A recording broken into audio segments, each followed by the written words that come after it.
والسابقون الأولون من المهاجرين والأنصار والذين اتبعوهم بإحسان رضي الله عنهم ورضوا عنه.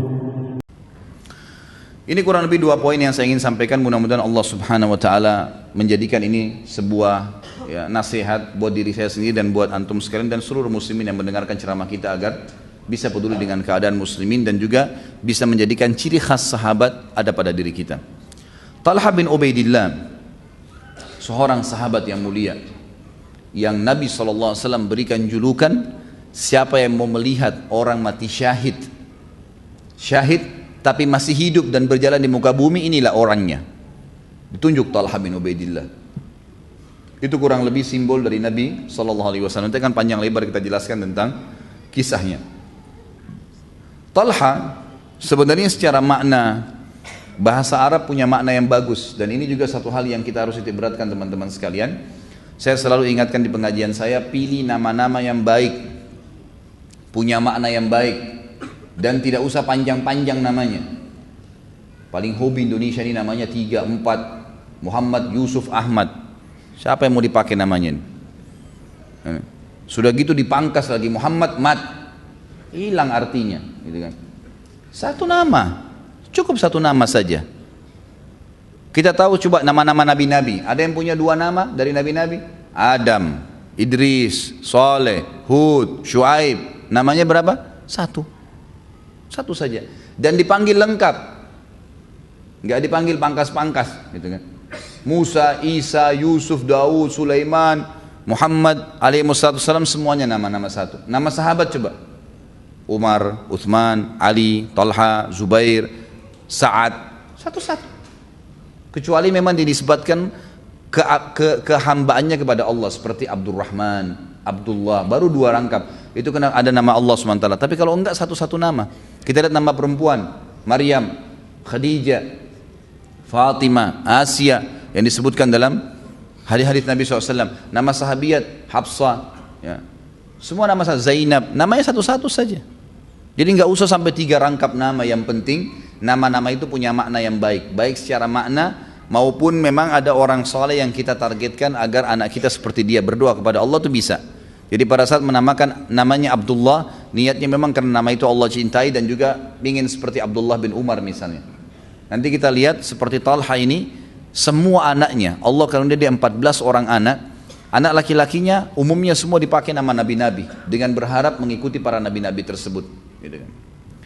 Talha sebenarnya secara makna berarti sebuah pohon yang rimbun, ya.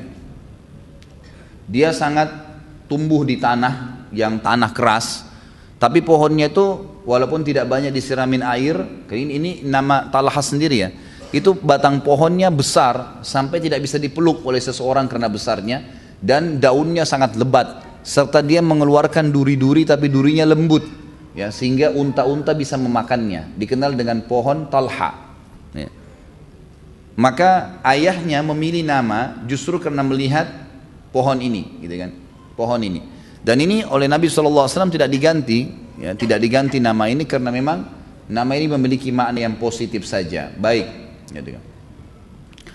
Nama ayahnya Ubaidillah bin Uthman bin Amr bin Ka'ab bin Sa'ad bin Taim bin Murrah bin Ka'ab bin Lu'ay, dan beliau bertemu dengan Nabi SAW di Murrah bin Ka'ab. Jadi di kakek kesekiannya itu sama keturunannya dengan Nabi SAW. Sementara ibunya dan ini ayahnya meninggal sebelum Islam di masa jahiliyah. Kemudian ibunya As-Sa'bah binti Al-Hadrami. Ini terkenal, saudarinya, adiknya atau kakaknya Al-Ala Al-Hadrami, sahabat Nabi yang masyhur, gitu. Ini juga sudah masuk Islam. Ini sempat masuk Islam, walaupun di awal masuk Islamnya Talha dia sempat membenci anaknya, sampai akhirnya Allah SWT berikan hidayah dan dia masuk Islam, gitu. Dia masuk Islam. Awal kisahnya Talha masuk Islam ini jadi dia ini sebenarnya Talha terkenal, ya. Ada 3 sahabat, 3 orang sahabat ini yang sepadan, umurnya hampir sama, postur tubuhnya hampir sama, paras wajahnya juga mendekati, kedudukan sosial mereka, ya, kedudukan di masyarakat hampir sama. Dan 3 orang sahabat ini subhanallah 3-tiganya jadi masuk surga. Talha bin Ubaidillah, Zubair bin Awam, dan Sa'ad bin Abi Waqqas. 3 orang ini sama-sama. Pada saat Nabi SAW diutus menjadi Nabi, umur mereka waktu itu masih 15 dan 16 tahun. 15 dan 16 tahun. Talha bin Ubaidillah radhiyallahu anhu, beliau waktu mulai meranjak umur 15 tahun, beliau sudah mulai ikut dengan kafilah-kafilah dagang. Dan kebetulan memang ayahnya meninggalkan harta yang cukup, ibunya juga termasuk orang yang kaya raya pada saat itu tapi tidak menikah lagi. Dan Talha ini akhirnya menggunakan harta ibunya untuk berdagang.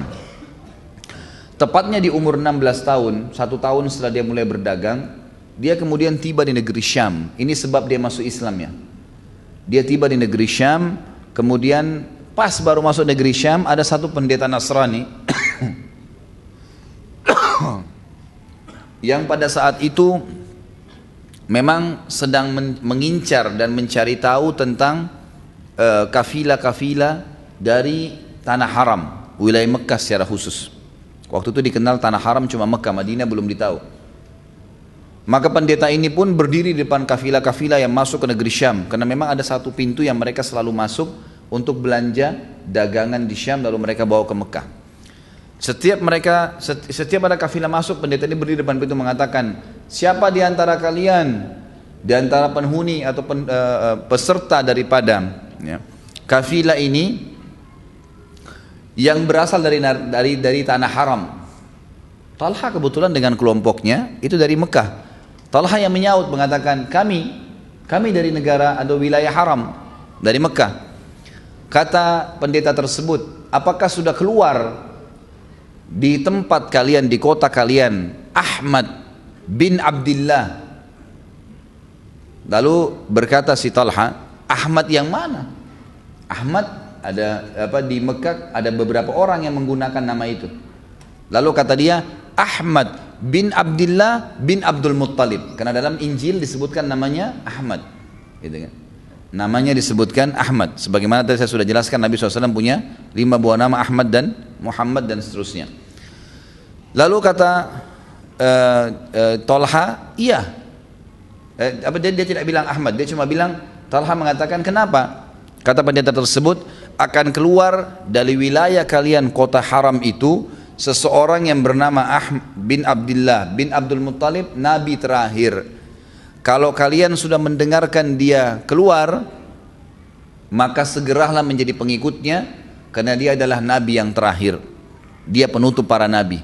Dan nanti dia akan dikeluarkan oleh kaumnya dari wilayah haram dan dia akan hijrah ke sebuah kota, tapi di riwayat ini tidak disebutkan Madinah ya, ke sebuah kota yang kota tersebut penuh dengan pohon kurma serta gitu kan, subur, banyak air dan juga ada garamnya, dan dipenuhi di kiri kanannya, barat dan timurnya dengan batu-batu hitam. Itulah kota Madinah. Maka segeralah jadi pengikutnya. Talha bin Ubaidillah, perhatikan kejelian seseorang dalam menangkap informasi penting. Ini penting ya. Ada orang subhanallah begitu ada informasi ini langsung dia segera. Di sini akan terjadi badai. Sudah pasti informasinya sudah, dia harus berhati-hati. Ada orang enggak, anggap remeh, enggak apa-apalah gitu. Enggak, kejelian dalam menangkap informasi penting. Penting ya. Ini penting sekali. Kalau beritanya penting segera. Apalagi kalau itu informasi yang benar dari agama kita. Dengarkan azan, informasi panggilan sholat. Enggak usah kerjakan yang lain, selesai. Saya ini kebenaran, saya harus datangin, kerjain, tinggalkan semuanya. Gitu kan. Dia tangkap informasi ini dari pendeta tersebut, dan pendeta itu terkenal ya pada zaman itu adalah orang-orang yang dekat dengan Allah Subhanahu wa taala. Dan mereka tahu itu, ini agama Nasrani yang patuh kepada Allah, nabinya mereka Nabi Isa. Lalu Talha pun berkata, informasi itu berbekas pada hati saya, maka saya pun akhirnya kembali ke Mekah, tidak jadi dagang. Saya kembali sendirian meninggalkan kafilah tersebut, lalu kemudian saya kembali, lalu saya tanya keluarga saya, karena perjalanan dari Mekah ke negeri Syam memakan waktu, gitu kan? Itu bisa ditempuh kurang lebih sebulan perjalanan. Maka dia pulang segera, jadi sudah 2 bulan nih, sebulan pergi sebulan pulang. Lalu dia tanya keluarganya, apakah ada terjadi sesuatu di Mekah pada saat saya pergi ke negeri Syam? Kata keluarganya, ya tidak disebutkan siapa, tapi dalam riwayat dikatakan, kata keluarganya ada, telah mengaku sebagai Nabi Allah Muhammad bin Abdullah bin Abdul Muttalib. Kata Talha, apakah dia punya nama lain selain Muhammad? Kata keluarganya, dikenal dengan nama Ahmad. Maka kata Talha, apakah sudah ada yang mengikuti dia? Orang-orang Mekah sudah tahu. Yang pertama beriman kepada dia adalah sahabat dekatnya Abu Bakar bin Abi Quhafa. Yang nama itu namanya Abdullah ya, dikenal dengan Abu Bakar. Maka dia pun, Talha berkata, saya tahu Abu Bakar. Dia adalah seorang pedagang yang baik. Dan Abu Bakar ini sebelum masuk Islam punya majelis, ya, punya kayak semacam kalau kita sekarang katakan sekarang pengajian ya. Tapi dia bukan pengajian, dia khusus untuk membahas nasabnya orang-orang Arab. Abu Bakar adalah orang yang paling menguasai nasab orang-orang Arab. Jadi kalau ada yang mau tahu nasabnya dari suku ini dari mana asalnya, dari Abu Bakar semua. Dan orang-orang kata Talha menyukai majlisnya karena dia adalah orang yang paling mahir dalam nasab orang-orang Arab. Dia orang yang jujur, orang yang lembut, orang yang baik. Maka tidak mungkin Abu Bakar beriman kepada orang yang salah. Dia pun segera mendatangi Abu Bakar lalu bertanya, "Oh ya Abu Bakar, betulkah Muhammad bin Abdullah nama lainnya Ahmad dan sudah mengaku sebagai nabi?" Kata Abu Bakar, "Iya, betul. Dan apakah kamu sudah beriman padanya?" Dia bilang, "Iya." "Kalau begitu, bawa saya kepadanya. Saya ingin beriman juga." Lalu dibawalah Talha bin Ubaidillah oleh Abu Bakar menuju ke ke Nabi SAW, lalu langsung mengucapkan syahadat, kemudian menceritakan tentang berita dari pendeta yang ada dari negeri Syam, dan Nabi SAW membenarkan berita tersebut. Semenjak itu Talha masuk Islam. Tentu Talha ini pada saat masuk Islam umumnya seperti para sahabat, walaupun dia terkenal orang kaya raya, ibunya dihormatin di kalangan sukunya, tapi karena dia masuk Islam maka dibenci oleh sukunya sendiri. Jadi pada saat itu mulai dia ikrarkan, dia mulai mendakwakan Islam itu karena dia tahu kebenaran, tapi ternyata disiksa oleh kaumnya.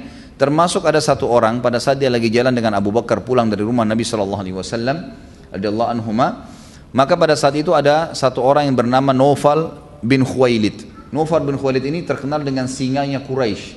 Jadi orangnya sangat berani, kekar, dan orang semua segan dengan dia gitu. Maka begitu melihat Abu Bakar dengan Talha radhiyallahu anhuma, maka Naufal pun memegang keduanya, lalu berteriak memanggil orang-orang untuk mengeroyokin keduanya. Maka diikatlah dengan tali, kemudian ya dilemparin, dipukulin kepalanya, diludahin sampai badan mereka ada yang luka. Makanya dikenal dalam buku-buku sejarah Talha dan Abu Bakar ini adalah qarinain, dua orang yang bersahabat dekat. Dan karena dua-duanya disiksa secara bersamaan oleh orang Quraisy, dikatakan adalah dua orang yang sangat dekat. Ini kurang lebih tentang masuk Islamnya Talha, dan juga namanya dan nasabnya tadi sudah saya sebutkan. Kemudian kita masuk ke ciri fisik Talha. Ciri fisiknya memang Talha memiliki kelebihan fisik. Beliau tinggi, putih, gagah, dan sebagian ulama sudah sepakat mengatakan ciri Talha lebih dekat dengan Nabi SAW. Tentu teman-teman yang pegang buku ini informasi tambahan ya. Ini memang tidak ada dalam buku, ini saya kumpulkan dari beberapa data karena memang sudah saya bahasakan. Salah satu retorika yang saya gunakan, saya tidak fokus bahas di buku, karena kalau di buku ini hanya pendek, mungkin hanya berapa lembar saja kisah Talha ini. Tapi saya akan masukkan dengan beberapa informasi. Di antaranya info masuk Islamnya Talha tidak disebutkan dalam buku kita ini, tentang tadi kisah riwayat itu, tapi dalam kisah-kisah yang lain disebutkan. Begitu pula penyiksaan Naufal tadi, ya, bin Khuwailid itu. Kemudian kita masuk ciri fisik. Ciri fisik juga ini umumnya saya kumpulkan dari beberapa referensi.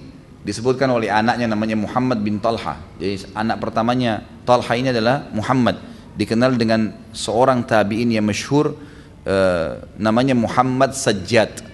Orangnya sangat suka sujud, terkenal sekali gitu kan, dengan ibadahnya. Dia menceritakan ciri khas orang tuanya. Dia mengatakan, ayahku adalah orang yang tinggi, putih, hidungnya mancung, kemudian orangnya rambutnya lebat. Intinya lebih mendekati, kata para ahli hadis, dengan Nabi SAW. Artinya orangnya sangat gagah dan memiliki kesempurnaan fisik. Allah Subhanahu wa taala karuniakan dia menjadi ipar Nabi SAW, dan dia menikah dengan beberapa orang wanita. Kalau dalam buku-buku yang saya kumpulkan ada 6 orang wanita yang terlintas dalam hidup beliau menjadi istrinya. Tapi yang 2 saya tidak temukan apakah masih bersama atau sempat cerai atau mungkin meninggal. Tapi ada 4 istri Talha bin Ubaidillah yang semuanya ini adalah ipar-iparan dengan Nabi Muhammad SAW. Yang pertama adalah Ummu Kalthum binti Abi Bakar. Ummu Kalthum binti Abi Bakar, anaknya siapa? Abu Bakar. Ummu Kalthum ini ya, saudaranya Aisyah radhiyallahu anha, radhiyallahu anhum ajma'in, gitu kan. Jadi Nabi SAW nikah dengan Aisyah, Talha nikah dengan Ummu Kalthum, anaknya Abu Bakar. Ini berarti sudah ipar dengan Nabi SAW. Kemudian istrinya yang lain bernama Hamna binti Jahash. Hamna binti Jahash radhiyallahu anha, ini saudarinya Zainab binti Jahash, Ummul Mukminin, istri Nabi SAW juga. Berarti Nabi nikahi perempuan itu, terus Talha juga nikahi saudarinya. Ini istri yang kedua. Yang ketiga adalah Rafa'ah binti Abi Sufyan. Rafa'ah binti Abi Sufyan adalah saudarinya Ummu Habibah, Ummul Mukminin radhiyallahu anha. Ini juga termasuk istri Nabi, saudarinya, dan ini dinikahi saudarinya oleh Talha. Kemudian yang keempat adalah Qaribah binti Abi Umayyah. Qaribah binti Abi Umayyah. Ini saudarinya Ummu Salamah. Saudarinya Ummu Salamah. Saya ulangin. Jadi yang pertama Ummu Kalthum binti Abi Bakar, saudarinya Aisyah. Kemudian yang kedua Hamna binti Jahash. Ini saudarinya Ummul Mukminin Zainab binti Jahash radhiyallahu anhum ajma'in, radhiyallahu anhunna. Kemudian Rafa'ah yang ketiga binti Abi Sufyan, ini saudarinya Ummu Habibah radhiyallahu anhunna ajma'in. Kemudian Qaribah binti Abi Umayyah, ini adalah saudarinya Ummu Salamah. Kemudian ada dua nama yang disebutkan. Kalau nama yang kelima ini sebenarnya adalah istri pertamanya Talha, namanya Su'dah binti Auf. Ini yang saya tahu, yang saya dapatkan dalam buku, ini sebenarnya istri pertama Talha, gitu kan. Apakah dia meninggal atau tidak, Allahu alam. Tapi yang jelas yang empat tadi saya dahulukan namanya karena ipar-iparan dengan Nabi SAW. Kemudian ada nama yang keenam adalah Khawla binti Qa'qa'ah bin Mu'id. Khawla binti Qa'qa'ah bin Mu'id. Ini dinikahi oleh Talha. Wanita ini, karena wanita ini terkenal sekali dengan kedermawaannya. Jadi dia sangat dermawan, paling banyak membantu sahabat, peperangan juga di kalangan sahabiat perempuan. Dia adalah Khawla ini. Juga dinikahi oleh Talha. Tapi yang jelas kita sudah tahu dalam Islam tidak mungkin melampaui 4 orang istri. Pasti ada salah satu atau dua di antara 6 ini yang tidak bersama dengan beliau lagi. Tapi itu saya tidak temukan dalam sejarahnya. Ringkasnya begitu. Dan Allah SWT karuniai beliau dari beberapa orang istri ini 14 orang anak. Beliau memiliki cukup banyak keturunan. Yang pertama Muhammad, yang terkenal dengan Sajjad, orang yang ahli ibadah. Tentu ada bahasan sendiri. Muhammad ini terkenal sekali dengan ibadahnya. Makanya julukan dia Abu Muhammad. Karena anak pertamanya namanya Muhammad. Kemudian ini nama Nabi ya, Nabi Muhammad SAW kan, diambil. Jadi saya tadi bilang Talha memberikan nama anak-anaknya nama-nama Nabi yang laki-lakinya. Kemudian nama anak yang kedua adalah Imran. Imran, ini juga ya jelas surah Al-Imran. Kemudian juga dia memberikan nama yang ketiga Ismail. Yang keempat Ishak, nama nabi-nabi semua. Yang kelima Isa. Yang keenam Yakub. Yang itu. Kemudian yang ketujuh Musa. Yang kedelapan Zakaria. Nama-nama nabi semua. Yang kesembilan Yusuf. Yang kesepuluh Yahya. Yang kesepuluh Yahya. Jadi dari 14 orang anak, beliau punya 10 anak laki-laki dan sisanya 4 perempuan. Kalau yang perempuan yang masyhur adalah Aisyah. Ini diambil dari ya apa namanya namanya Aisyah Ummul Mukminin tentunya ya. Sebenarnya ini adik iparnya dia, gitu kan, Ummul Mukminin Aisyah, tapi dinamakan ponakannya Aisyah. Jadi anaknya dia, anaknya Talha dinamakan Aisyah juga. Dan ini menandakan tidak ada masalah kalau si tante namanya Aisyah, ponakan namanya Aisyah. Dan Nabi SAW tidak luruskan masalah itu. Pamannya bernama Muhammad, anaknya juga nama Muhammad, itu tidak ada masalah. Tidak ada sesuatu yang salah di situ. Kemudian juga ada Ummu Ishaq. Yang perlu kita tahu 4 nama perempuan ini adalah tadi Aisyah, kemudian Ummu Ishaq, kemudian Sa'bah dan Maryam. Sa'bah ini nama ibunya dia ya. Nama ibu dia sendiri, ibu kandungnya, dinamakan juga anaknya seperti nama ibunya.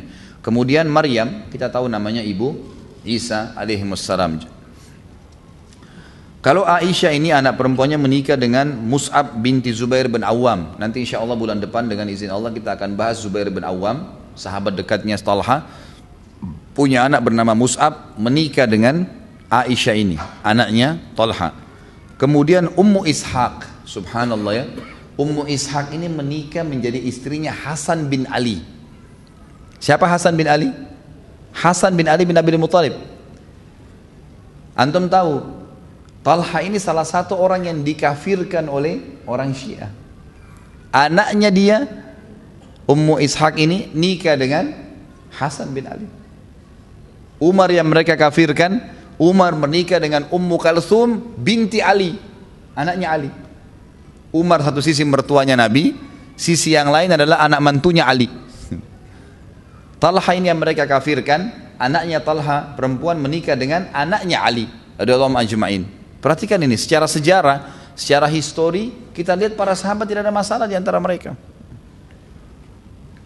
Ini kurang lebih gambaran tentang istri dan anaknya. Kemudian sekarang kita masuk ke, seperti biasa, manaqibnya, kelebihan sahabat. Dan ini selalu menjadi inti bahasan sebenarnya. Kita ambil pelajaran dari kehidupan beliau. Yang pertama adalah beliau telah mendapat gelar mati syahid dari Nabi SAW, dan ini di buku antum ada ini. Kalau yang pegang bukunya, ini ada. Mendapatkan gelar syahid, dan itu ada di halaman 403 kalau yang pegang bukunya. Dan ini sama dengan hadis yang pernah kita sebutkan di pertemuan yang lalu dari Abu Bakar, Umar, Utsman, Ali, sudah sering kita sebutkan hadis ini. Dan juga hadis ini di dalamnya Talha, juga nanti kita bahas bulan depan Zubair. Insyaallah setelahnya kita akan bahas Sa'ad bin Abi Waqqas. Ini semuanya masuk dalam sabda Nabi ini. Waktu Nabi SAW berada di Gunung Hira, beliau sempat mengatakan waktu itu goncang, uskun Hira fama alaika illa nabiyyun aw siddiqun aw syahid. Tenanglah wahai Hira, karena di atasmu hanya seorang nabi, siddiq, dan orang-orang yang akan mati syahid. Waktu itu di atas gunung ada nabi, ada siddiq dikenal dengan Abu Bakar, kemudian ada Umar, Uthman, Ali, Talha, Zubair, dan Sa'ad bin Abi Waqqas. Berarti semuanya dapat julukan syahid. Semenjak mendengar hadis tersebut, Talha bin Ubaidillah semangat luar biasa. Ini yang saya bilang tadi ya, ciri khasnya sahabat nih. Semenjak Nabi sampaikan tentang fadilah mati syahid dan dia juga akan syahid karena dia hadir di gunung waktu itu, waktu Nabi sebutkan, semenjak waktu itu tidak pernah dia ketinggalan peperangan Nabi SAW. Dan kalau perang selalu di depan. Talha dan Zubair ini dua ciri khasnya luar biasa. Nanti kita bahas itu luar biasa dalam peperangan. Pengorbanannya luar biasa. Kalau begitu takbir jihad, mereka berdua paling pertama. Sampai nanti kita pelajari masalah Zubair bin Awam. Saya waktu baca hampir netesin air mata, bagaimana luar biasanya. Dia bertemu dengan pasukan Romawi 250 ribu sendirian. Dia masuk mendobrak pasukan tersebut terus sampai ke ujung, baru dia kembali lagi sendirian. Itu luar biasa. Dan Talha bin Ubaidillah ini teman dekatnya dia, dan selalu begitu mereka berdua ini. Pekerjaannya kalau sudah jihad selalu paling pertama menyerang musuh. Walaupun musuh-musuh teman-teman yang lain masih pada di belakang, mereka lebih cepat memicu kudanya dan selalu di depan untuk mendobrak agar pasukan mujahidin bisa masuk. Ini ciri khas yang luar biasa dari pribadi-pribadi yang pemberani seperti ini, karena dia sangat yakin dengan janji Nabi SAW akan mati syahid. Jadi sengaja dicari gitu, sengaja dicari. Bedakan sama kita, subhanallah, dengar jihad masuk di bawah kolom, atau pura-pura tidak dengar, ganti beritanya kalau masalah jihad gitu. Padahal jelas-jelas mati syahid, masuk surga tanpa hisab, nggak dicuci lagi badannya, nggak dimandiin, nggak dibersihin kotoran, dikubur dengan pakaiannya. Tidak ada fitnah kubur, nggak ada mungkar nakir tanya siapa Tuhanmu, nggak ada lagi, nggak ada fitnah kubur. Hubungannya dari taman surga. Dibangkitkan hari kiamat, keluar dari darah yang menetes lebih wangi dari bau kasturi. Nggak ada lagi timbangan amal, nggak ada lagi timbangan amal hari kiamat, sudah nggak ada. Orang sibuk ditimbang amalnya, ketakutan, nggak ada ini. Mujahidin tidak ada, syahid tidak ada. Kemudian juga bisa memberikan 70 syafaat keluarganya, tinggal tunjuk kamu ikut saya. Yang penting muslim, masuk surga. Ahli maksiat itu juga ulama mengatakan walaupun ahli maksiat, selama dia tidak ada indikasi kekufurannya, kalau keluarganya syahid menunjuk, Allah ikram, hormati yang mati syahid untuk menunjuk dia. Sampai para sahabat kalau mau masuk medan perang saling mewasiatkan, kalau kau mati duluan jangan lupa saya. Gitu. Dia juga bilang, kalau saya mati duluan saya akan tunjuk kamu salah satu dari 70. Bayangkan tuh, saling mewasiatkan mereka. Mau mati syahid, nggak sembunyi di bawah kolom. itu luar biasa. Dan mereka masuk surga tanpa hisab, serta masuk surga tertinggi Firdaus, gitu kan, bersama dengan para nabi-nabi. Mereka tahu itu. Maka Talha radhiyallahu anhu ciri khasnya mencari syahada itu, cari itu. Kemudian ini julukan yang pertama ya, dia mendapatkan syahid. Ini manaqib, artinya kelebihan yang Allah SWT berikan kepada beliau. Kemudian yang kedua adalah Talha memiliki ada 3 julukan burung elang di Uhud. Disilakan burung elang. Burung elang ini sampai sekarang ya memang punya ciri khas sendiri. Kalau teman-teman belum tahu, di Timur Tengah itu di daerah padang pasir yang paling gemar dipelihara adalah burung elang. Gitu. Karena burung elang ini punya tatapan mata yang tajam, dan ternyata dia sangat patuh kepada orang yang memberinya makan. Ciri khas burung elang begitu, gitu kan. Ini diberikan kepada Talha. Jadi ada 3 kelebihan sekaligus, tapi ini semua bersatu. Saya akan sebutkan kisahnya di perang Uhud. Burung elang di Uhud. Kemudian juga perkataan Nabi SAW untuk Talha, kamu adalah Talha al-khair, Talha yang paling baik di antara semua sahabatku. Kemudian juga yang ketiga adalah julukan Nabi SAW kepada yang mengatakan, siapa yang ingin melihat syahid yang kita pasang dalam flyer-flyer kita itu, siapa yang ingin melihat orang yang mati syahid tapi masih hidup, ini orangnya, Talha bin Ubaidillah ditunjuk. 3 julukan ini, 3 kelebihan ini semuanya didapatkan dari Uhud, Saya akan nanti sampaikan ceritanya ya. Kita pending dulu ceritanya karena itu nanti akan masuk dalam inti-inti bahasannya. Kelebihan yang keempat, manaqib yang keempat adalah beliau salah satu dari 10 sahabat yang dijamin masuk surga. Dan ini sudah kita tahu hadisnya dari Abu Bakar, Umar, Utsman, Ali. Sudah saya sampaikan hadisnya masyhur pada saat Nabi SAW menunjuk Abu Bakar di surga, Umar di surga, Utsman di surga, Ali di surga, Talha. Memang Talha ini datang setelah Ali penyebutannya. Talha bin Ubaidillah di surga, kemudian Zubair bin Awam di surga, Abdurrahman bin Auf di surga, Sa'ad bin Wahab di surga, Sa'ad bin Abi Waqqas di surga, dan juga Sa'ad bin Zaid juga di surga. Sa'id bin Zaid, di surga. Jadi itu memang kelebihan beliau yang kelima. Kemudian kelebihan beliau yang keenam adalah 10 orang yang pertama masuk Islam, awal-awal masuk Islam. Kemudian kelebihan yang keenam, ketujuh berarti ya. Dia salah satu dari 6 orang yang ditunjuk oleh Umar, dikenal dengan ahli syura. Ingat waktu kisah Umar ya, waktu Umar ditusuk oleh Abu Lu'lu', kemudian beliau takut mati, tidak ada khalifah penggantinya, maka beliau mengumpulkan 6 orang yang tersisa masih hidup dari yang dijamin masuk surga oleh Nabi SAW. Talha bin Ubaidillah, Zubair bin Awam, Sa'ad bin Abi Waqqas, Abdurrahman bin Auf, dan Sa'id bin Zaid. Jadi ini dikumpulkan oleh Umar bin Khattab dan dimasukkan dalam ahli syura yang harusnya ditunjuk menjadi kandidat khalifah pada saat itu. Kemudian yang kedelapan adalah beliau termasuk ahli Badar. Termasuk ahli Badar. Tentu ahli Badar artinya hadir di perang Badar ya. Kita sudah, kalau teman-teman ikutin di ceramah saya tentang sirah, Badar ini adalah peperangan pertama Nabi SAW yang besar. Walaupun Badar ada 3, ada Badar awal, ada Badar tengah, dan ada Badar akhir. Badar awal itu adalah peperangan kecil di sekitar Badar, ya, lokasi pada saat ingin disergap pasukan Quraisy, kafilah Quraisy. Kemudian ada Badar besar yang peperangan masyhur 314 lawan 1000 orang. Kemudian ada Badar terakhir. Badar terakhir ini nanti akan ada bahasa, itu ada bahasan di sirah sebenarnya ya. Nanti akan insya Allah diupload juga tentang Nabi SAW sempat ditantang oleh Quraisy, oleh Abu Sufyan untuk bertemu lagi di Badar. Lalu Nabi SAW mendapati janji, tapi orang-orang Quraisy ketakutan pada saat itu, dan Nabi SAW membawa 3.000 pasukan sahabat, sementara Abu Sufyan mengumpulkan 5.000 pasukan, tapi orang-orang Quraisy akhirnya tidak berani datang karena mengetahui Nabi SAW sudah menunggu mereka di Badar, dikenal dengan Badar terakhir. Tapi ringkas cerita, Badar puncaknya adalah Badar tengah tadi, Badar yang dihadiri oleh Nabi SAW dan dari peperangan, gitu kan. Allah Subhanahu Wa Taala menyebutkan khusus untuk ahli Badar yang hadir di Badar ini dalam Al-Quran. A'udzubillahi minasyaitonir rajim, i'malu ma syi'tum qad ghafarallahu lakum. berbuatlah semau kalian, Allah sudah ampuni dosa-dosa kalian. Khusus yang hadir di Badar, setelah Badar pun kalau ada di antara mereka buat maksiat tetap sudah Allah ampuni. Khusus yang hadir di Badar. Ini fadilah khusus orang Badar. Sampai pernah ada sahabat, saya lupa namanya ya, tapi pernah hadir di Badar waktu itu. Subhanallah, dengan berjalannya waktu di zaman Umar bin Khattab masih hidup dia, sempat lemah imannya minum khamar.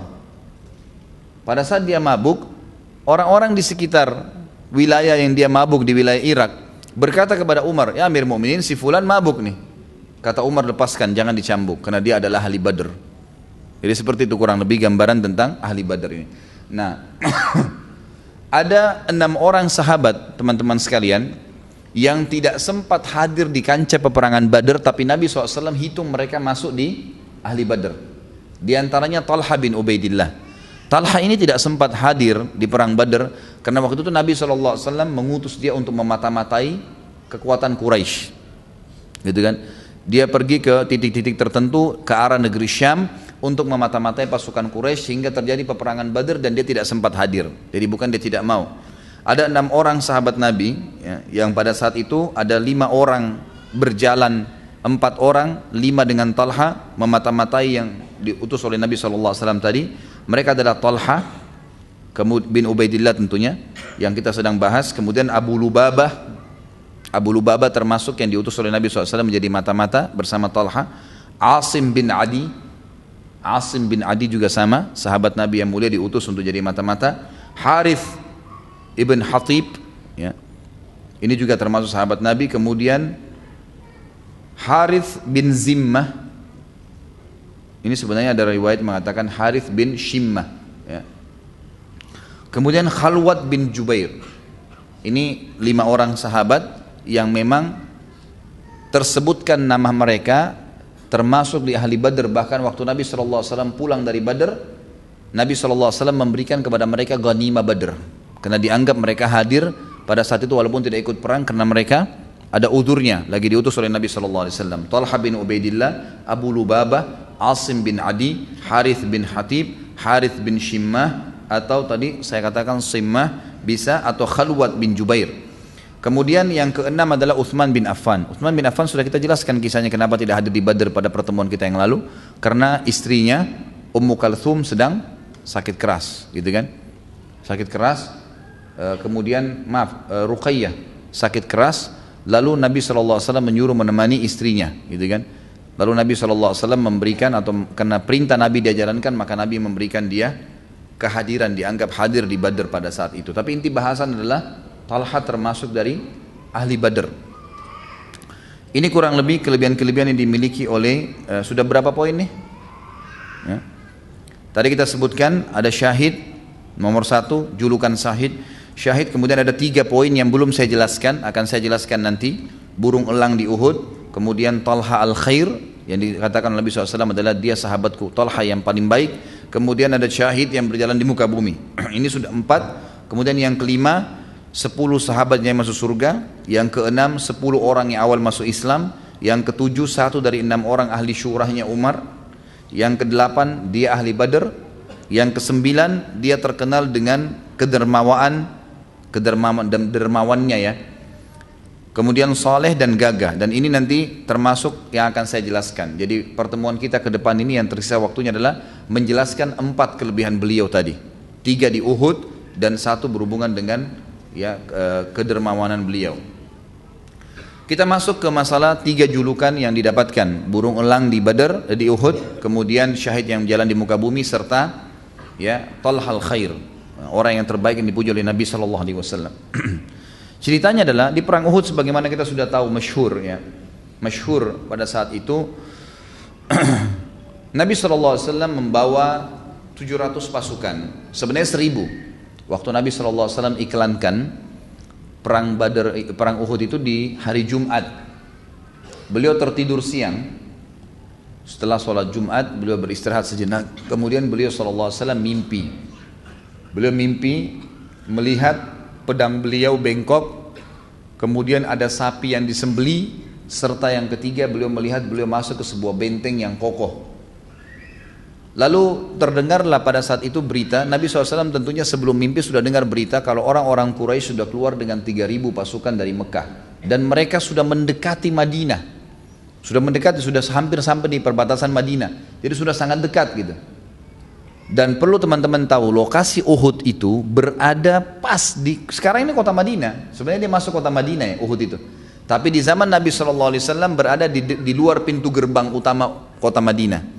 Jadi kurang lebih kalau dari Masjid Nabawi sekitar 3 km dari Masjid Nabawi ke Uhud itu.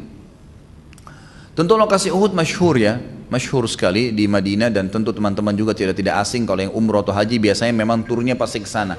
Uhud adalah sebuah gunung yang masyhur. Kata Nabi SAW, Uhudun nuhibbu wa yuhibbuna. Uhud adalah gunung yang kami cintai dan juga mencintai kami.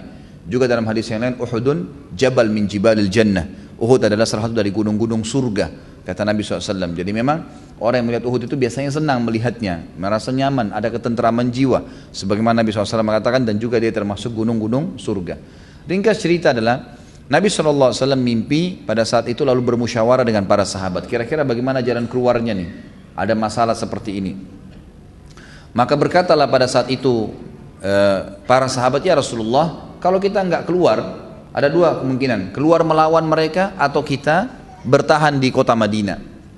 Lalu kata para sahabat, ada sahabat yang mengatakan seperti Hamzah bin Abdul Muttalib yang nanti mati syahid di Uhud gitu kan, Ali bin Abi Thalib, kemudian Talha bin Ubaidillah, dan beberapa sahabat-sahabat Nabi yang lain. Mereka sepakat mengatakan, ya Rasulullah, kita keluar aja hadapin mereka, nanti kita dikira pengecut. Kalau kita bertahan, benteng kita tutup pintu gerbangnya, dikira pengecut, walaupun kita bisa melawan dari dalam. Sementara orang-orang munafik umumnya, orang-orang munafik diantaranya pimpinan mereka Abdullah bin Abi Salul mengatakan, ya Rasulullah, kita bertahan aja di Madinah. Mereka tidak akan bisa tembus bentengnya Madinah. Kita panahin mereka, kita serang, ini biarin aja begitu, mereka tidak akan tembus. Lalu akhirnya sahabat ada yang cenderung dengan keluar, ada yang mengatakan tidak, ada juga mengikuti pendapat tadi pimpinan munafikin ini. Akhirnya simpang siur lah. Nabi SAW melihat pendapat-pendapat sahabat yang mulia, yang memang sahabatnya bukan orang munafik, cenderung keluar. Maka beliau pun menggunakan baju perangnya, kemudian beliau masuk menggunakan baju perang, menyiapkan kudanya, perisainya, segalanya, masuk ke dalam rumah lalu keluar. Pada saat beliau keluar, beliau siap dengan baju perangnya. Sebelum beliau keluar, beberapa sahabat saling bermusyawarah lagi mengatakan, mungkin Nabi SAW lebih cenderung dengan pendapat tinggal di Madinah, jangan sampai kita maksa beliau keluar. Coba kita tanyain deh, setelah Nabi SAW keluar di atas kudanya dengan pakaian perangnya lengkap, mereka mengatakan, ya Rasulullah, kalau anda ingin tinggal di Madinah, kami juga enggak masalah, biar kami bertahan di Madinah. Kata Nabi SAW dalam hadis yang masyhur riwayat Bukhari, tidak layak seorang Nabi itu keluar, ya, ingin berperang, sudah pakai baju perang, kemudian dia kembali lagi, itu enggak mungkin terjadi pada Nabi, sampai Allah memberikan keputusan menang atau kalah, menang atau mati syahid. Maka keluarlah pasukan muslimin pada saat itu hari Sabtu pagi. Hari Sabtu pagi. Tentu ada beberapa kisah-kisah di perang Uhud yang bisa anda dengarkan dalam ceramah-ceramah saya di masalah Uhud, seperti kisah tentang sahabat Nabi Khuwairik. Dan juga ada beberapa kisah-kisah sahabat Nabi, ada yang mati akhirnya masuk neraka, ada yang mati akhirnya masuk surga. Termasuk ada seorang Yahudi, pendeta Yahudi yang masuk Islam pada pagi itu, tidak sempat ya sholat duhur karena keluarnya di waktu duha. Keluar langsung pergi ke perkebunan di sekitar Uhud, berhadapan sama musuh lalu berperang. Lalu orang Yahudi ini mati pada saat itu. Kata Nabi SAW, siapa yang ingin lihat penghuni surga yang belum pernah sujud sekalipun, ini orangnya. Gitu kan? Jadi memang kelebihan-kelebihan yang terjadi, tapi itu bukan bahasan kita adalah Talha radhiyallahu anhum. Pada saat terjadi perang Uhud, Nabi SAW dengan 700 pasukan, tadinya 1.000, 300 orang di antara mereka orang munafik, dipimpin oleh Abdullah tadi, pimpinan orang munafikin. Tapi setelah tiba di lokasi Uhud, 300 orang ini ditarik lagi oleh Abdullah, termasuk dia pulang ke Madinah, jadi sisa 700. Dan ini memang Allah SWT ingin membersihkan pasukan muslimin dari mereka. Mereka kembali lalu kemudian berhadapanlah dengan 3.000 pasukan. Waktu itu Nabi SAW mengatur strategi perang, menjadikan gunung Uhud di belakang beliau, kemudian menjadikan di sisi kiri beliau ya, pasukan itu ada gunung bukit namanya Bukit Pemanah, sekarang dikenal. Beliau letakkan 50 pemanah di situ, dipimpin oleh Abdullah bin Jubair radhiyallahu anhum ajma'in. Kemudian tentu pemanah pada saat itu ya, sama kalau sekarang sniper gitu kan, yang memang siap untuk menembak dari jarak jauh, karena panah ini bisa sampai berapa ratus meter gitu kan. Dan sisi itu memang yang agak kosong, ya, sisi agak kosong, tidak ada pasukan Nabi SAW taruh di situ, jadi ada pemanah 50 orang. Kemudian di hadapan mereka ada pasukan Quraisy yang dihadapin dengan 650 orang. 650 orang ini termasuk Nabi SAW, 50 di atas bukit pemanah. Pasukan Quraisy yang 3000 dibagi dua, 2800 menghadapi muslimin yang 650, 200 orang pasukan kuda dipimpin oleh Khalid bin Walid waktu itu yang belum masuk Islam. Itu kemudian memantau peperangan dari sebuah lembah gitu kan. Lembah itu tidak jauh dari bukit pemanah. Tapi para pemanah ini tahu di mana mereka gitu, tersembunyi di belakang bukit itu. Jadi pasukan pemanah ini yang 50 ini begitu pasukan yang 2800 nyerang, mereka memanah. Dan ada beberapa orang di antara mereka termasuk Abdullah bin Jubair radhiyallahu anhu ajma'in bisa memanah dengan 3 anak panah sekaligus gitu kan. Jadi ini 3 anak panah kalau tepat sasaran 3 orang mati. Jadi 50 orang ini kalau melepaskan anak panah, kalau masing-masing satu bisa 50 orang mati seketika orang Quraisy gitu kan. Dengan beberapa menit saja peperangan dengan pemanah-pemanah yang ulung tadi, maka pasukan Quraisy ini kocar kacir, kalah semuanya. Tapi ada pesan Nabi SAW kepada 50 pemanah tadi, jangan kalian tinggalkan bukit pemanah ini sampai ada instruksi dari saya, menang atau kalah, jangan pernah tinggalin. Ternyata waktu pasukan Quraisy yang 2800 kocar kacir dan sudah banyak jadi korban di antara mereka, beberapa sahabat menukir riwayat kepada kita bahwasanya mereka meninggalkan pedangnya, perisainya, mereka sudah pokoknya semuanya ya, sudah kocar kacir. Bahkan mereka menceritakan, para sahabat menceritakan, kami melihat wanita-wanita Quraisy lari naik ke atas gunung-gunung, dan ini belum pernah terjadi. Dalam peperangan itu dianggap aib, perempuan itu orang yang paling terakhir diserang oleh musuh. Tapi ini mereka kena ketakutan, mereka meninggalkan kancah peperangan dan meninggalkan para wanita mereka. Sahabat-sahabat memunguti harta ghanimah tadi, pedangnya, perisainya dipungutin yang ada di situ gitu kan. Dari 650 pasukan ini belum ada yang mati pada saat itu, dan mereka jalan. 650 ini mengejar yang 2000 itu, terus dikejar gitu kan. Kurang lebih tinggal bersama Nabi SAW yang tidak ikut mengejar musuh itu ada sekitar 12 orang, jadi 13 orang dengan Nabi SAW. Dari 50 pemanah yang di atas bukit ini teman-teman sekalian, ini saya rentet sejarahnya karena memang ada hubungannya sama Talha di sini. 50 pemanah ini ternyata ada 43 orang yang melihat pada saat itu sudah kocar kacir musuh, kancah peperangan kosong, banyak ghanimah yang tergeletak gitu kan. Maka mereka mau turun dari bukit. Abdullah bin Jubair radhiyallahu anhu pimpinan mereka mengatakan, ingat saudara-saudaraku, Nabi SAW dipesan jangan tinggalkan bukit, menang atau kalah sampai datang isu dari Nabi. Tapi mereka bilang, hai Abdullah, lihat nih, sudah nggak ada, sudah kalah, untuk apa kita tinggal?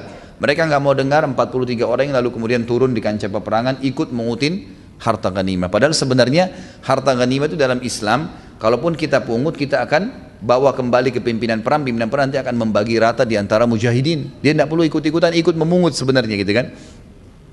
Ringkas cerita, 200 pasukan Quraisy yang dipimpin Khalid bin Walid dari jauh setelah melihat ternyata ada 40 orang tadi turun yang merupakan mereka inti kekuatan kaum muslimin, maka secara diam-diam mereka memanuver 200 pasukan kuda tadi naik ke atas bukit, membunuh 7 orang sahabat termasuk Abdullah bin Jubair radhiyallahu anhu majma'in, kemudian menyerang pasukan muslimin yang 650 orang tapi dari belakang. Ya, kita bayangkan kalau kita lagi jalan menuju ke depan, tiba-tiba ada dari belakang menyerang kita, walaupun jumlahnya lebih sedikit pasti akan mengacaukan. Maka sempat beberapa orang-orang muslimin yang gitu mendengar ada keributan di belakang, ada yang sempat tahu balik, gitu kan?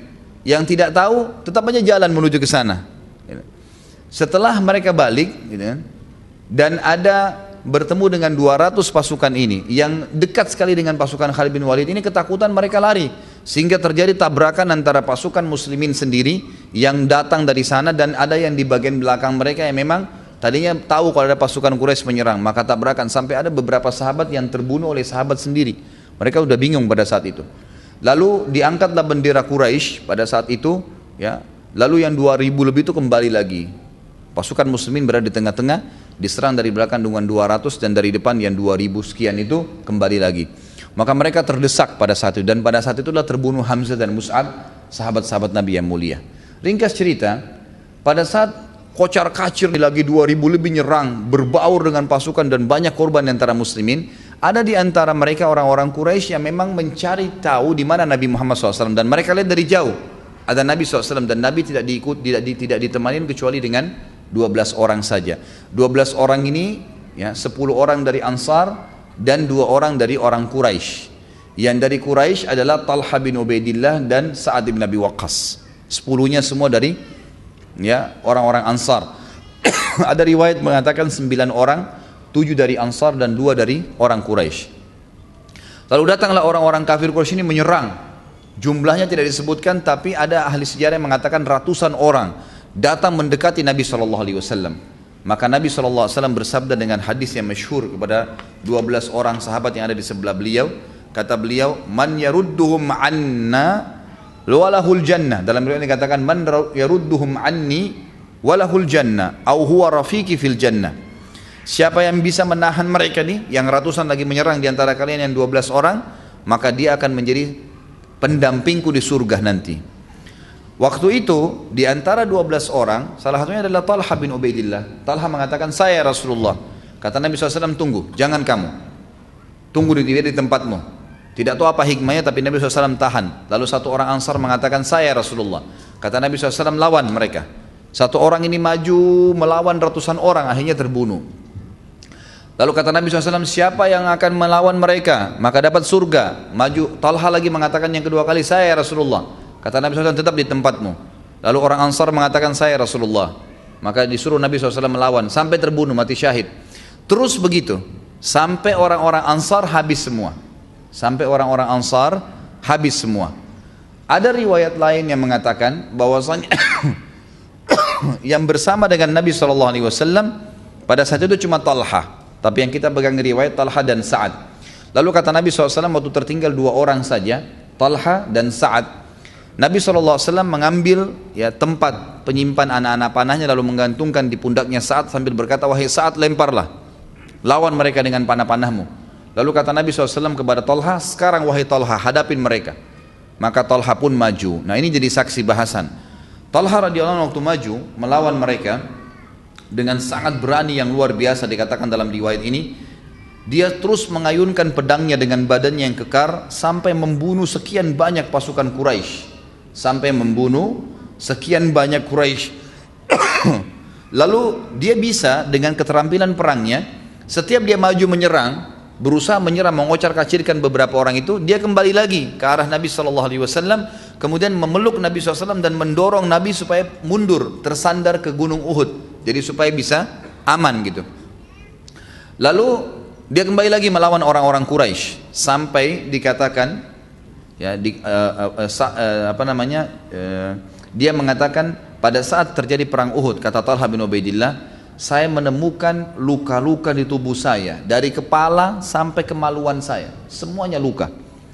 Dan pada saat itu jari-jari tangannya terputus ya, terputus. Pada saat itu, pada saat dia lagi melawan, dia memeluk Nabi SAW, kemudian dia kembali lagi menyerang Quraisy, dan ternyata orang Quraisy makin mendekat, dan Nabi lihat sendiri Talha, sempat tangannya kena hantaman pedang dan terputus ya. Di bagian kiri jari-jarinya semua terputus radhiyallahu anhu. Kemudian dia mengatakan, aduh, kata Talha, aduh sakit, wajar orang mengatakan aduh karena tangannya terputus ya. Lalu kata Nabi SAW kepada Talha, didengar oleh orang Quraisy, lau qulta bismillah la rafa'atkal malaikatu wan nasu yanzurun. Hadis ini sahih diriwayatkan oleh Hakim. Kalau seandainya kau mengganti kalimat aduhmu tadi, bukan aduh yang kau katakan, tapi kau katakan bismillah. Bayangkan nih, tangan terputus Nabi suruh lu bilang bismillah gitu kan. Artinya di sini pemahamannya adalah kalau kau mengatakan seakan-akan menyerahkan itu pada Allah, bismillah untuk Allah gitu kan, maka pasti kamu akan diangkat oleh malaikat sementara orang-orang melihatnya. Jadi kalau kau tadi ganti aduhmu dengan bismillah, malaikat akan angkat kamu dan orang lihat malaikat dan melihat kau diangkat oleh malaikat. Dalam riwayat At-Tabarani dikatakan, kalau qulta bismillah latarat bikal malaikatu wan nasu yanzuruna ilaik. Ini teman-teman yang pegang buku ada di halaman 408 ya. Kalau seandainya engkau mengucapkan bismillah wahai Talha, niscaya para malaikat akan membawamu terbang ke langit seakan-akan, atau dan orang-orang sementara orang-orang melihatmu. Dalam riwayat yang lain, An-Nasai dan Baihaqi menukil dengan dalil yang dengan lafaz yang lain, hatta talujja bika fi jawwis sama, sehingga malaikat membawamu terbang ke angkasa. Pasti akan dilihat, dibawa tinggi ke langit, dan orang-orang akan melihat itu. Dalam riwayat Imam Ahmad juga bunyinya, lau qulta bismillah la ra'aita yubna laka biha baitun fil jannah wa anta hayyun fid dunya. Kalau kau mengatakan bismillah pada saat tanganmu tadi terputus itu, niscaya engkau akan melihat sebuah istana di surga yang dibangunkan untukmu karena ucapan tersebut walaupun kau masih hidup di dunia. Artinya kau akan lihat itu istana di surga. Sebagian ulama mengatakan makna daripada perkataan Nabi SAW kepada Talha ini bukan khusus untuk Talha, tapi semua orang yang mati syahid atau sedang berhadapan di medan perang. Apapun yang terkorbankan dari dirinya, tangannya putus, kakinya putus, badannya luka, kalau dia mau langsung Allah perlihatkan ke dia janji Allah, dia mengatakan bismillah. Seperti itu yang dimaksudkan, artinya bismillah ini untuk Allah, tangan saya mau hilang pun gak ada masalah, gitu kan. Seperti itu. Maka ini yang dimaksud dengan makna hadis Nabi SAW. Kemudian dari riwayat lain, Qasim bin Hazim berkata, ia berkata, aku melihat tangan Talha lumpuh karena melindungi Nabi SAW di perang Uhud. Riwayat lain menjelaskan dalam perang Uhud, di dalam tubuh Talha terdapat 39 atau 35 luka dan jari-jarinya lumpuh, yaitu jari telunjuknya dan jari tengahnya terputus. Kemudian pada saat itu Talha karena kecapean menghadapi sendiri, akhirnya Talha bin Ubaidillah pingsan, dilumuri darah, luka semua badannya. Pada saat dia pingsan, bertepatan dengan waktu yang bersama, Nabi SAW sudah tinggal sendirian, gitu kan? Ini sebuah riwayat ya. Abu Bakar pada saat itu sudah datang ke pasukan, ya, mendekati Nabi SAW. Maksudnya datang dengan pasukan mendekati Nabi SAW. Lalu kata Nabi SAW, tinggalkan saya dan urus saudaramu Talha. Maka Abu Bakar pun mencari Talha. Talha ternyata sudah jatuh dalam kondisi pingsan dan dilumuri dengan darah, tapi belum mati pada saat itu. Dan pada saat Nabi SAW dibawakan badannya Talha yang penuh dengan luka dan pingsan, beliau bersabda, ini hadis yang masyhur dan ini yang dipasang di pelayar kita. Hadis ini diriwayatkan oleh At-Tirmidzi dan Hakim dan disahihkan hadis ini oleh Syekh Albani. Dikatakan, man ahabba an yanzura ila syahid yamshi ala wajhil ard falyanzur ila Talha bin Ubaidillah. Barang siapa di antara kalian yang mau lihat orang mati syahid yang masih jalan di muka bumi, maka sebaiknya dia melihat Talha bin Ubaidillah. Abu Daud At-Tayalisi meriwayatkan bahwasanya dari Aisyah radhiyallahu anha, jika disebutkan perang Uhud di depan Abu Bakar, maka Abu Bakar sambil menangis berkata, hari itu semua miliknya Talha, karena dialah yang membela Nabi SAW sendirian sampai Nabi SAW tidak jadi diserang oleh musuh. Anaknya sendiri Aisyah dan Ummu Ishaq, dua anak perempuan yang sudah kita sebutkan namanya tadi, berkata bahwasanya pada perang Uhud ayah kami mendapatkan 24 luka. Di antara luka-luka tersebut ada sebuah luka di kepala yang berbentuk segi empat. Urat nadinya terpotong sehingga jarinya lumpuh. Sisa lukanya ada di tubuhnya. Talha tidak kuasa menahan pingsan padahal Nabi SAW pada saat itu masih membutuhkan bantuan, tapi dia pingsan, sudah nggak bisa lagi untuk membela Nabi SAW. Lalu Nabi SAW menyebutkan karena perilaku Talha juga itu, aujaba Talhatu hina sana'a bi Rasulillah SAW ma sana'. Talha berhak atas surga terhadap apa yang dilakukan pada saat membela Rasulullah sallallahu alaihi wasallam. Ada juga terjadi hal yang sederhana di situ sebenarnya, tapi ini hal yang mesti diketahui kalau kita sedang di kancah peperangan nih, apalagi membela ya orang-orang ya pemimpin perang. Di sini kedudukannya Nabi sallallahu alaihi wasallam pada saat itu. Talha bin Ubaidillah memiliki adab yang luar biasa dan ini penyebab daripada lukanya hilang pada saat itu. Salah satu luka parah Talha ada di pahanya yang sampai sobek dari paha sampai ke lututnya. Kita bayangkan kalau kena sabetan pedang dari paha sampai ke lutut sobek, keluar darah, gitu kan. Pada saat itu dia masih luangkan waktu menyerang musuh dan kembali kepada Nabi SAW.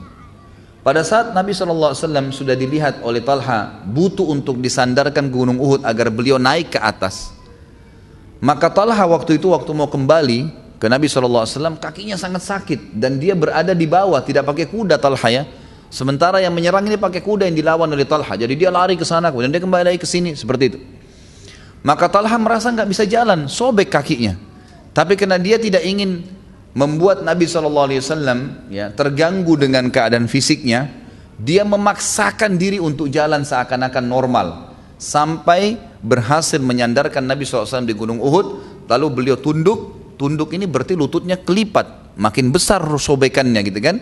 Kemudian membuat Nabi SAW naik di pundaknya, lalu mendorong Nabi untuk naik ke atas. Subhanallah, dalam riwayat ini dikatakan justru karena perilaku Talha itu Allah sembuhkan, sobekan kakinya tiba-tiba hilang gitu kan, dan dia bisa jalan normal kembali. Ini kurang lebih yang terjadi di kancah peperangan Uhud. Dan ada 3 julukan tadi ya, dia adalah orang yang burung elang ya, sebagaimana disebutkan oleh para sahabat. Talha adalah burung elang yang ada di Uhud. Kemudian masalah syahid berjalan di muka bumi, hadis Nabi SAW tadi. Kemudian juga hadis Nabi yang terakhir yang menyebutkan bahwasanya pada saat Nabi SAW mengatakan, wahai Talha, apakah engkau membelaku di Uhud itu? Sambil dia berusaha melindungi Nabi SAW. Kata Talha, ya Rasulullah, ayah dan ibuku aku jadikan tebusan. Ini biasa dibahasakan oleh orang Arab, artinya posisi anda mengalahkan ayah dan ibuku. Maka kata Nabi SAW, wahai Talha, kamu adalah Talhal khair. Kamu adalah Talha yang merupakan sahabatku yang paling baik. Di buku ini disebutkan juga bahwasanya Talha paling gemar membela sahabat-sahabatnya, sahabat-sahabat Nabi.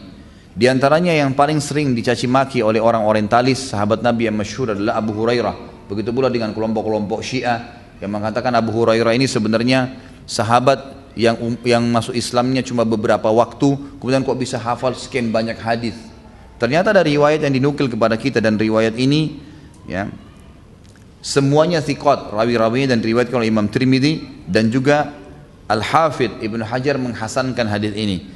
Dari Malik ibn Abi Amir ia berkata, seorang laki-laki datang menemui Talha lalu berkata, apa pendapat anda tentang orang Yaman itu? Maksudnya adalah Abu Hurairah. Karena kami banyak mendengarkan hadis darinya yang tidak kami dapatkan dari kalian. Lalu Talha membela Abu Hurairah sambil berkata, jika dia mendengar dari Rasulullah SAW apa yang kami tidak dengar, hal itu tidak perlu aku ragukan. Itu bisa terjadi. Akan aku kabarkan kepada kalian, sungguhnya kami adalah orang-orang yang memiliki rumah.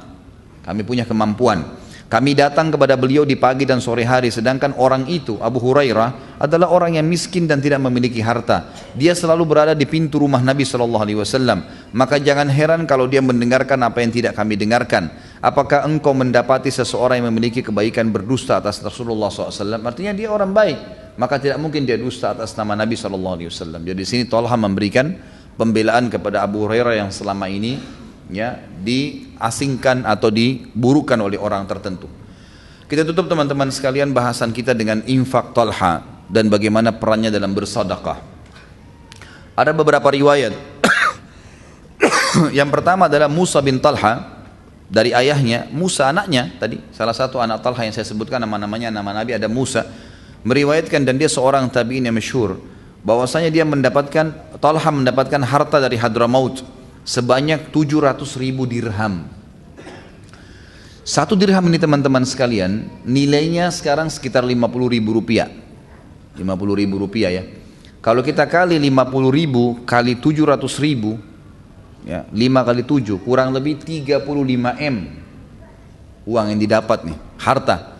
Tapi tidak disebutkan dalam bentuk apa. Kemudian pada saat diantar ke rumahnya, Talha ini kan mendapatkan dari harta ini tidak disebutkan juga dari mana, apakah dia belanja dari bisnis, tapi yang jelas didapatkan harta tersebut milik dia. Maka dia tidak bisa tidur karena mendapatkan harta sebanyak itu. Istrinya pun bertanya padanya, ada apa denganmu wahai ayahnya Muhammad? Talha berkata, dari tadi saya terus berpikir bagaimana aku bisa tenang ya, sementara di rumahku, bagaimana aku bisa tenang beribadah dengan Robku sementara di rumahku ada titipan harta sebanyak ini. Lalu istrinya berkata, apakah engkau melupakan sahabat-sahabat karibmu? Jika pagi tiba, silahkan siapkan nampan dan piring, lalu bagikan harta-harta itu kepada mereka. Maka Talha pun berkata, kebetulan ini yang berkata istrinya adalah Ummu Kalsum binti Abi Bakar, anaknya Abu Bakar tadi, istrinya beliau, berkata seperti itu. Lalu Talha tiba-tiba tersenyum dan berkata, sungguh kamu adalah wanita yang telah mendapatkan petunjuk dari orang yang telah mendapatkan petunjuk, maksudnya Abu Bakar yang juga mendapatkan petunjuk. Maka dari pagi tersebut atau semenjak pagi Talha mengumpulkan nampan-nampan dan mengisinya dengan kantong-kantong yang banyak. Lalu setiap nampan dibagikan kepada muhajirin dan ansar. Semuanya dibagi-bagi, 35 miliar gitu kan, banyak sekali. Ini mungkin kalau dibagikan juga dengan satu kota pasti masih banyak gitu kan. Apalagi kalau satu kantong itu dikasih. Dan di sini akhirnya Ummu Kalsum berkata, "Wahai Abu Muhammad, apakah kau tidak tinggalkan buat keluargamu?" Maka kata Talha, "Kenapa dari tadi kau tidak ingatkan saya? Ambillah satu nampan." Diambil satu nampan oleh Ummu Kalsum radhiyallahu anhum ajma'in. Itu ada beberapa kantong. Kata Ummu Kalsum, satu kantongnya isinya 1000 dirham. Ya, 1000 dirham. Jadi 1000 dirham kita kali ya. Jadi 50.000 kali 1000 gitu kan. Itu mungkin berapa? 10 juta ya. 50 juta ya. Kurang lebih seperti itu. Itu yang kurang lebih yang dibagikan oleh Talha pada saat itu. Jadi dia tidak meninggalkan satu dirham pun dari yang baru datang itu, semua dibagikan. Dalam riwayat lain dikatakan bahwasanya satu waktu Su'dah binti Auf, ini istrinya yang pertama, juga pernah terjadi hal yang sama. Dia menyampaikan, suatu hari aku menemui suamiku Talha dalam kondisi lesu. Teman-teman yang pegang buku itu di halaman 413 ada ditulis dalam paragraf yang kedua dari Su'dah. Itu tulis dalam kurung istri Talha. Jadi tahu. Karena di sini riwayatnya kesannya cuman seseorang wanita yang datang kepada Talha, tapi ini adalah istri beliau. Datang kepada Talha, dia terlihat lesu, maka aku bertanya kepadanya, "Ada apa dengan dirimu?" Maka, "Apakah engkau curiga dengan salah satu keluargamu, istrimu, maksudnya ada yang sesuatu yang kamu curiga dengannya hingga kamu sedih?" Kata Talha, "Tidak sama sekali. Kalian adalah orang yang baik-baik, ya, istri-istri yang baik, tidak ada masalah." Lalu yang membuat aku sedih, apa yang membuat kau sedih? Dia mengatakan adalah harta yang aku milikin, yang aku sendiri gelisah dengannya. Maka istrinya berkata, "Bagikan saja kepada kaummu." Maka Talha pun segera memanggil pelayannya sambil mengumpulkan harta yang ada di rumahnya. Selain yang 700.000 tadi ya, ada 400.000 lagi. 400.000 ini masuk ke rumahnya karena dia anggap banyak kebutuhan dia sehari, kurang lebih yang dibutuhkan adalah 50 dirham. Ini berkumpul 400.000 dirham, kurang lebih 20 miliar. Bukan disimpan sama dia, bukan diperbaikin rumahnya, dikumpul, dibagikan semua. Dalam riwayat lain menguatkan riwayat ini dikatakan Talha bin Ubaidillah mulai malam itu membagikan harta yang 400.000, 20 miliar tadi dari malam sampai subuh. Kemudian subuh berhenti, gitu kan? Subuh berhenti, lanjut lagi habis subuh sampai duhur, baru kemudian habis. Setelah habis, Talha pun bin Ubaidillah sujud syukur kepada Allah dan memuji Allah karena berhasil mengeluarkan harta tersebut. Jadi ini kita bisa lihat luar biasa bagaimana Talha radhiyallahu anhu membagikan hartanya. Kemudian juga dalam riwayat yang lain Hasan Basri pernah berkata bahwasanya Talha menjual sebidang tanah dengan harga 700.000. Jadi ini tanah yang sangat mahal dan luas, kurang lebih tadi sekitar 35 miliar. Ini uang yang lain lagi selain 700.000 tadi yang datang dari Hadramaut. Pada malam itu ia tidak bisa tidur karena harta tersebut. Kemudian pagi hari dia langsung membagi-bagikannya. Dia langsung bagi, jadi dihabiskan semuanya. Dan terakhir masalah infaknya beliau yang dinukil adalah seorang Arab Badui datang, kebetulan punya hubungan kerabat dengan Talha. Lalu dia berkata, "Wahai Aba Muhammad, aku meminta kepadamu sesuai dengan jalinan silaturahim di antara kita, agar engkau membantuku." Kata Talha, "Saya belum pernah kedatangan orang yang meminta khusus membawa nama keluarga, dan itu punya nilai sendiri dalam agama, membantu keluarga." Ya.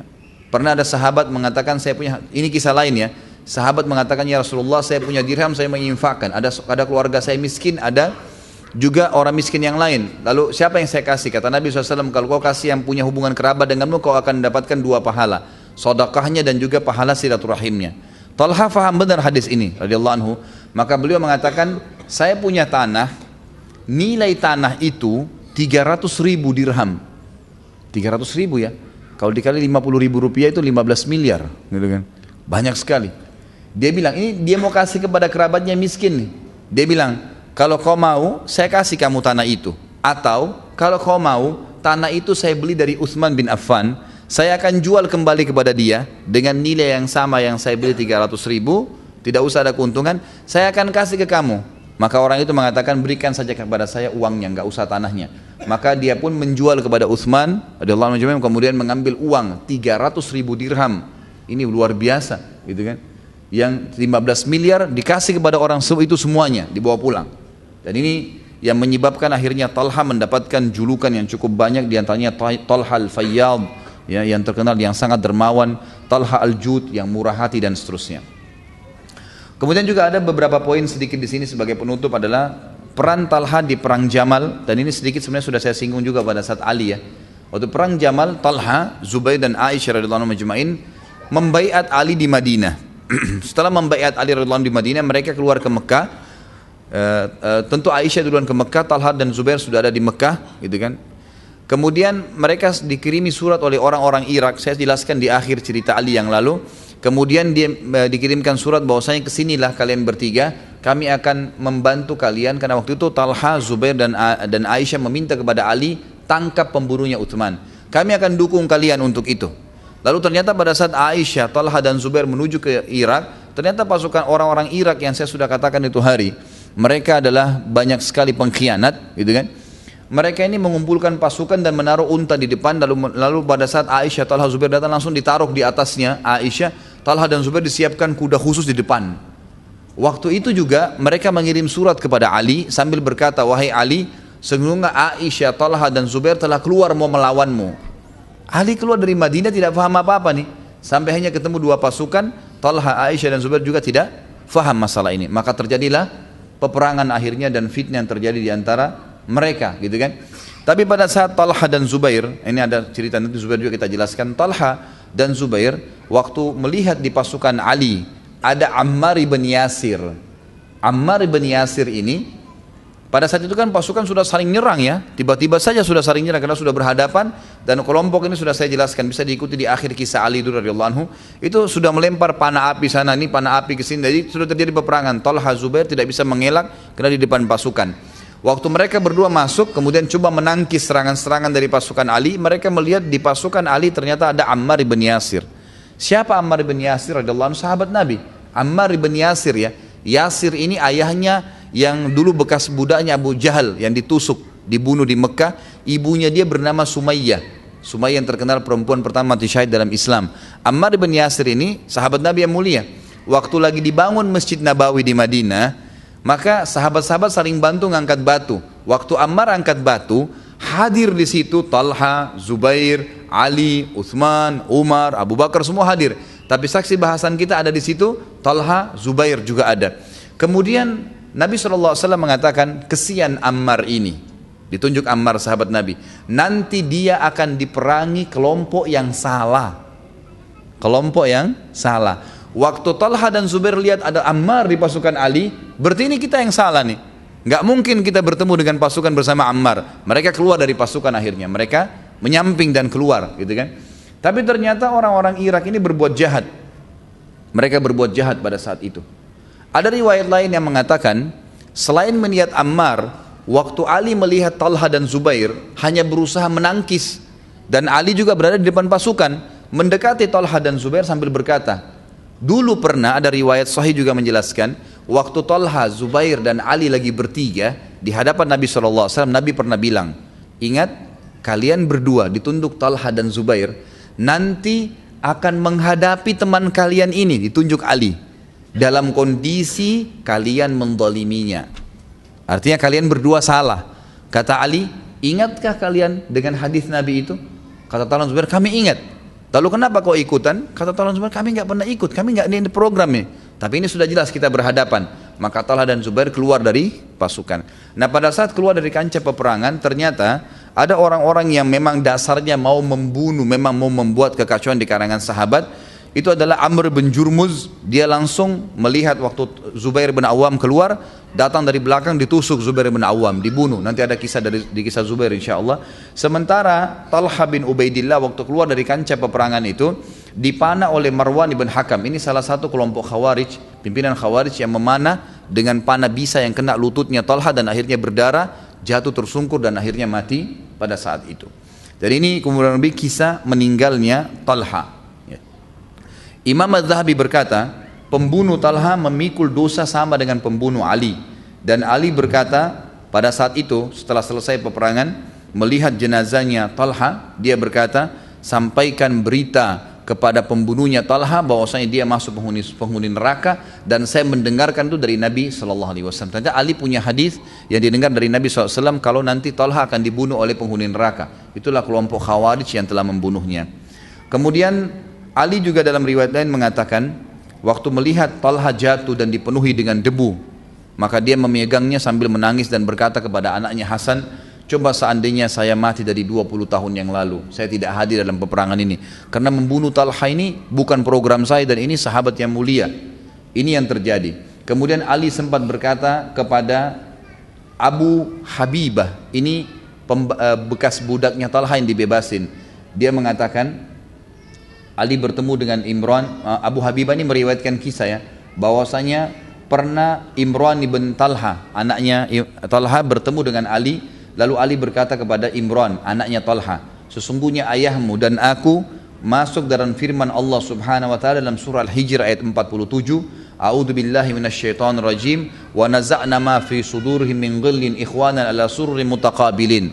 Yang artinya, nanti kami akan lenyapkan rasa dendam yang ada dalam hati mereka, ya, mereka akan menjadi bersaudara dan duduk berhadap-hadapan di atas dipan-dipan di surga. Jadi artinya saya dan ayahmu dua-dua tidak memprogramkan masalah itu. Jadi seperti itu kurang lebih terbunuhnya Talha. Yang kita bisa ambil dari kisah Talha, ternyata orang mati syahid tidak selamanya dibunuh oleh orang kafir, tapi bisa saja dibunuh oleh orang yang berbuat zalim, gitu kan?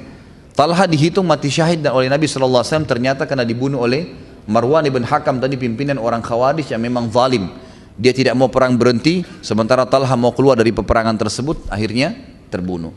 Dan sebagai penutup, pada saat Talha sudah meninggal dunia, penulis buku di sini mengatakan Allah menjaga jenazahnya, jasadnya setelah dia meninggal.